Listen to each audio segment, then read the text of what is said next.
The way to right wrongs is to turn the light of truth upon them. One had better die fighting against injustice than to die like a dog or a rat in a trap.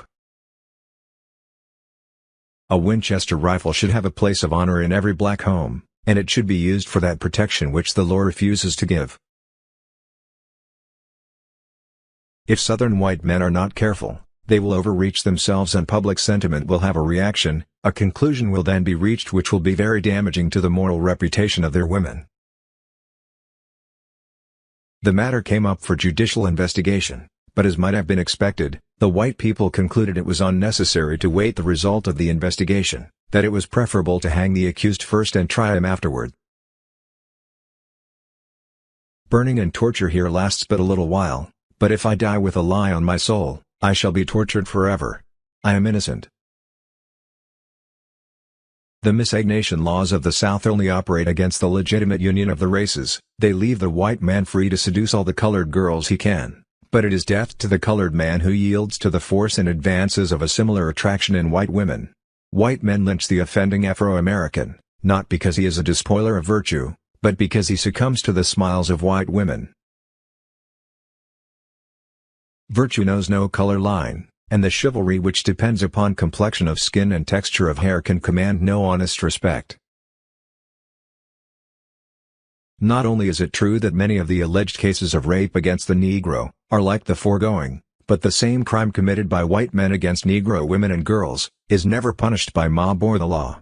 A leading journal in South Carolina openly said some months ago that it is not the same thing for a white man to assault a colored woman as for a colored man to assault a white woman, because the colored woman had no finer feelings nor virtue to be outraged.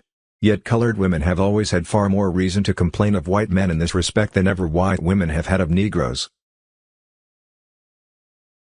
Eternal vigilance is the price of liberty, and it does seem to me that notwithstanding all these social agencies and activities there is not that vigilance which should be exercised in the preservation of our rights.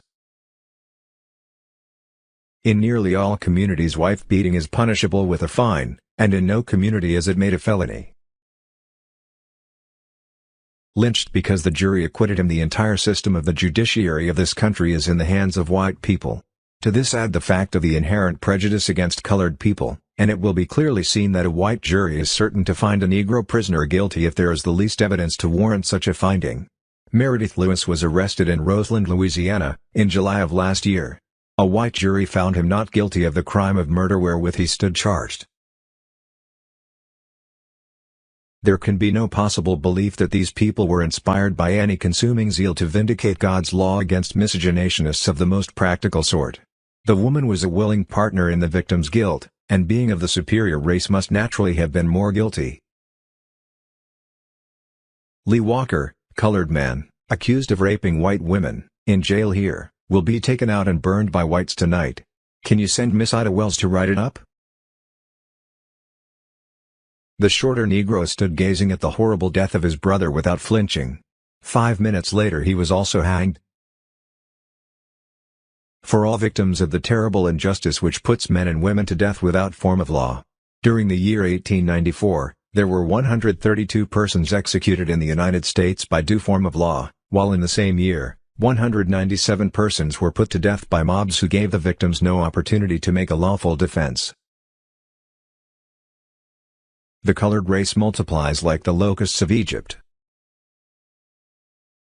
Lynching states: Mississippi, 15, Arkansas, 8, Virginia, 5, Tennessee, 15, Alabama, 12, Kentucky, 12, Texas, 9, Georgia, 19, South Carolina, 5, Florida, 7, Louisiana, 15, Missouri, 4, Ohio, 2, Maryland, 1, West Virginia, 2, Indiana, 1, Kansas, 1, Pennsylvania, 1. Lynched for wife-beating. In nearly all communities wife-beating is punishable with a fine, and in no community is it made a felony. Dave Jackson, of Abita, Louisiana, was a colored man who had beaten his wife.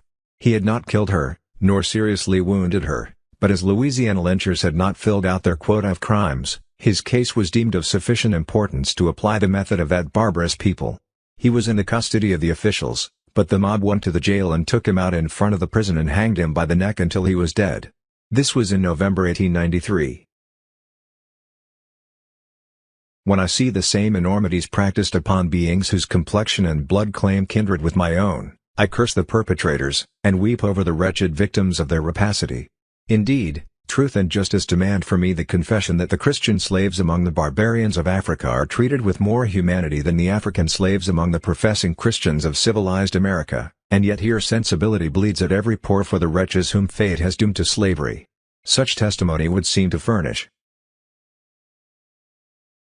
Lynched for no offense. Perhaps the most characteristic feature of this record of Lynch Law for the year 1893, is the remarkable fact that 5 human beings were lynched and that the matter was considered of so little importance that the powerful press bureaus of the country did not consider the matter of enough importance to ascertain the causes for which they were hanged.